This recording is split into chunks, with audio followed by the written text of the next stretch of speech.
teman-teman, Assalamualaikum. Kita berjumpa lagi di pelajaran tematik tema 6, subtema 2, pembelajaran 5 dan 6. Untuk mengawali pembelajaran kita hari ini, kita sama-sama berdoa dulu ya teman-teman, supaya teman-teman dimudahkan dalam memahami materi pembelajaran hari ini. Sudah siap untuk berdoa? Coba kita siapkan diri kita bersama-sama yuk. Isti'dadan, istadadna. Sikap berdoa, tangan diangkat, kepala ditundukkan, hati dikhusyukkan. Doaan. Bismillahirrahmanirrahim. Raditu billahi rabba wa bil islami dina wa bi Muhammadin nabiyyan wa rasulah. Rabbi zidni ilma warzuqni fahma.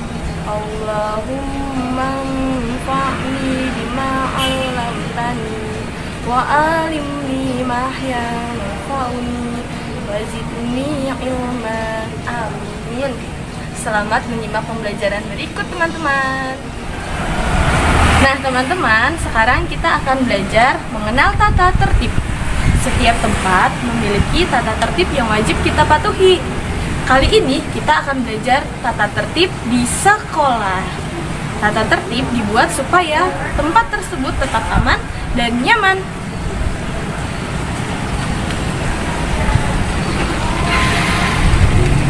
Nah, kali ini kita akan belajar mencari tata tertib yang ada di perpustakaan dan toilet.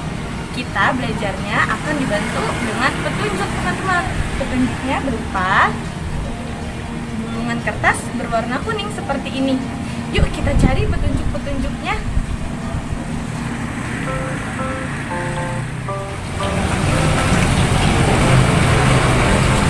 Nah teman-teman, sekarang kita sudah berada di depan perpustakaan. Yuk kita cari tahu tata tertib apa saja yang perlu kita taati saat kita berada di perpustakaan.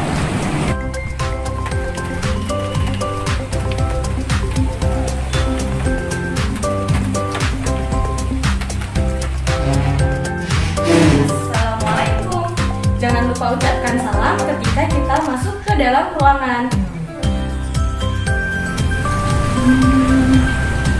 Jangan lupa pakai sanitizer dulu ya teman-teman.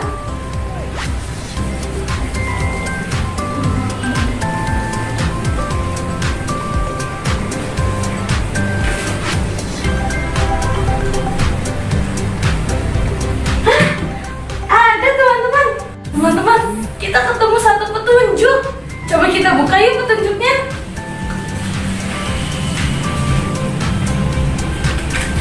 Nah, petunjuk yang pertama adalah melapor kepada petugas jika ingin meminjam buku.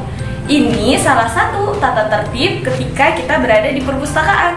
Jangan lupa kita melapor kalau kita ingin meminjam buku. Wah, teman-teman, lihat, ada lagi di bawah sini.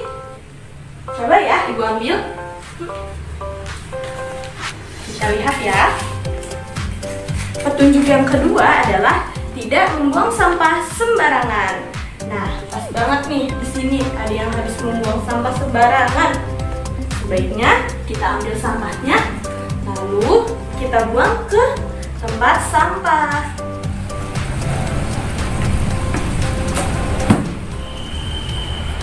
Sudah dapat 2 petunjuk. Kita cari petunjuk lainnya yuk di dalam. Assalamualaikum. Bagus sekali ya teman-teman. Teman-teman lihat, ada lagi petunjuknya. Coba yuk kita baca. Petunjuk yang ketiga adalah tidak gaduh di perpustakaan. Jadi saat teman-teman berada di perpustakaan, sebaiknya tidak berisik ya, membaca dengan pelan-pelan. Karena kalau teman-teman gaduh akan mengganggu teman-teman lain yang sedang membaca buku. Yuk kita cari petunjuk yang lainnya.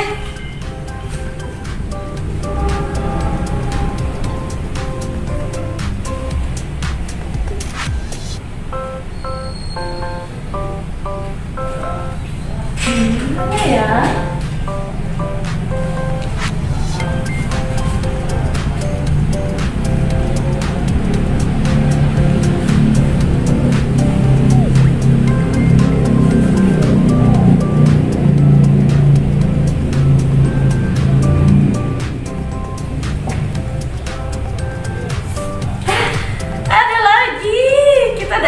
petunjuk yang keempat, teman-teman. Kita buka yuk. Nah, petunjuk selanjutnya adalah tidak merusak buku.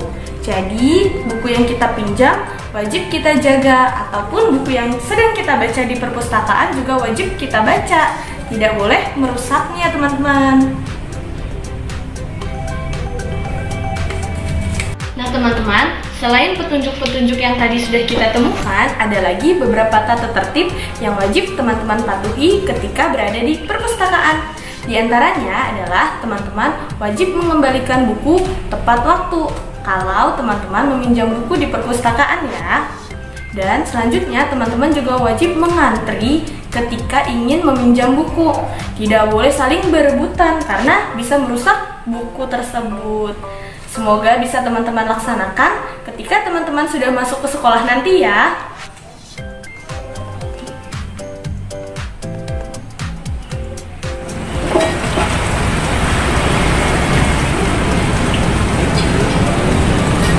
Oke teman-teman, sekarang kita cari tahu yuk tata tertib apa saja yang perlu kita praktikkan ketika kita berada di toilet. Kita cari clue yang pertama ya teman-teman.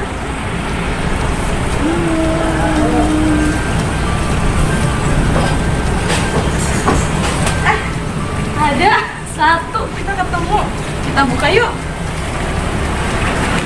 Antri dengan tertib. Jangan lupa teman-teman biasakan mengantri dimanapun teman-teman berada. Tidak hanya di toilet saja ya, tapi dimanapun, supaya keadaan menjadi aman dan nyaman. Sekarang kita cari petunjuk yang lainnya yuk teman-teman.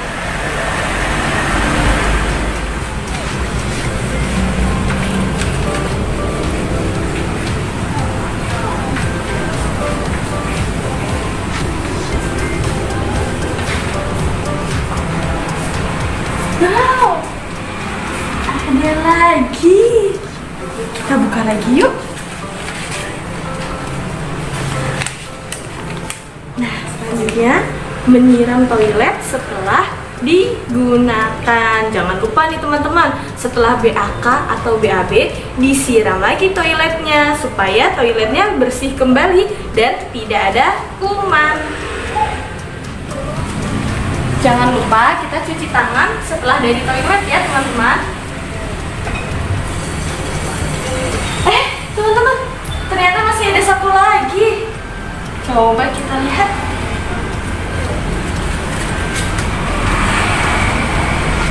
Tidak mencoret-coret dinding toilet.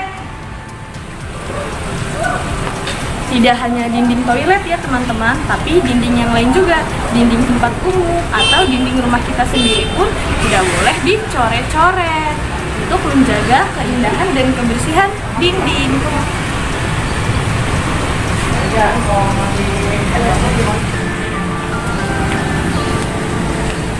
Teman-teman, terima kasih banyak ya yang sudah membantu Ibu mencari petunjuk tentang tata tertib yang ada di perpustakaan dan yang ada di toilet sekolah.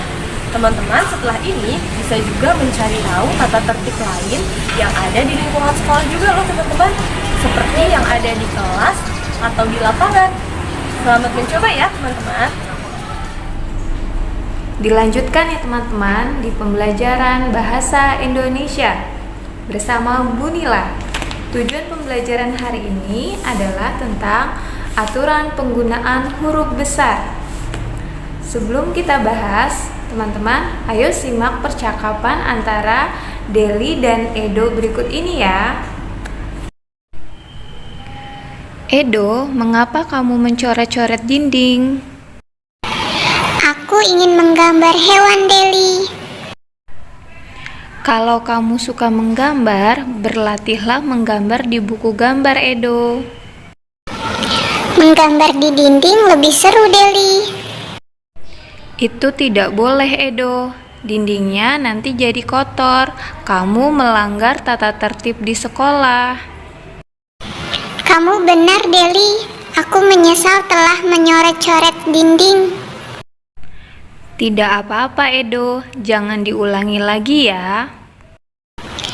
Iya, Deli. Aku akan menghapus coretan ini. Sekarang coba teman-teman perhatikan teks percakapan antara Deli dan Edo berikut ini. Pada teks tersebut terdapat kata-kata yang menggunakan huruf besar. Ada kata-kata apa saja ya yang menggunakan huruf besar? Ayo teman-teman coba diingat kembali. Huruf besar digunakan pada kata apa saja ya? Yang pertama, huruf besar digunakan pada awal kalimat. Yang kedua, huruf besar digunakan untuk nama hari. Ketiga, huruf besar digunakan untuk nama bulan, teman-teman. Dan yang keempat, huruf besar digunakan untuk nama orang. Contohnya tadi seperti Deli dan Edo. Kita lanjut ya teman-teman. Sekarang kita mempelajari matematika nih teman-teman. Sebelumnya teman-teman sudah belajar kan tentang alat timbangan. Nah, hari ini kita akan mengenal timbangan sesuai dengan berat bendanya. Teman-teman bisa dilihat di sini ada timbangan dapur dan juga ada timbangan pasar. Kalau timbangan dapur itu maksimal dia menimbang sampai 3 kg teman-teman. Sedangkan kalau timbangan pasar dia mampu menimbang maksimal 15 kg. Jadi lebih beratan mana teman-teman? Iya, lebih beratan timbangan pasar ya. Jadi kalau teman-teman mau menimbang benda yang kurang dari 3 kg atau sampai 3 kg, teman-teman bisa menggunakan timbangan dapur. Tapi kalau lebih dari 3 kg, teman-teman bisa menggunakan timbangan pasar ya. Contohnya teman-teman ingin menimbang 3 kg wortel. Nah, teman-teman bisa menimbangnya di timbangan dapur ya, masih bisa ya. Tapi kalau misalkan teman-teman mau menimbang 10 kg beras, nah kira-kira di timbangan yang mana ya? Tentu saja ya, kita timbang 10 kg beras itu di timbangan pasar karena dia memiliki tampungan yang lebih besar. Seperti itu ya teman-teman. Kalau di rumah ada alat timbangannya, teman-teman boleh mencobanya. Bu ini punya pertanyaan nih, teman-teman nanti boleh jawab ya.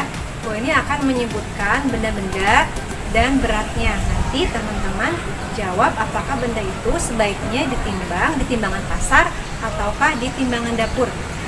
Nah, benda yang pertama adalah ayam seberat 7 kg. Apakah ditimbang di timbangan dapur atau timbangan pasar?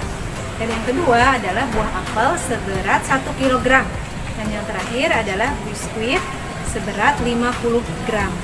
Nah, coba teman-teman silahkan jawab pertanyaan berikut ini di kolom tanggapan ya, teman-teman di e-learning. Kita akhiri pembelajaran kita kali ini dengan sama-sama mengucap hamdalah. Alhamdulillahirabbil alamin. Dan kita sempurnakan dengan doa setelah belajar ya. Sikap berdoa, tangan diangkat, kepala ditundukkan, hati dikhusyukkan. Doaan. Alhamdulillahirabbil alamin. Subhanakallahumma wa bihamdik asyhadu an la ilaha illa ant astaghfiruka wa atubu ilaik. Nah, teman-teman, semoga pembelajaran kita kali ini bermanfaat ya. Sampai bertemu lagi di pembelajaran berikutnya. Assalamualaikum. Dadah.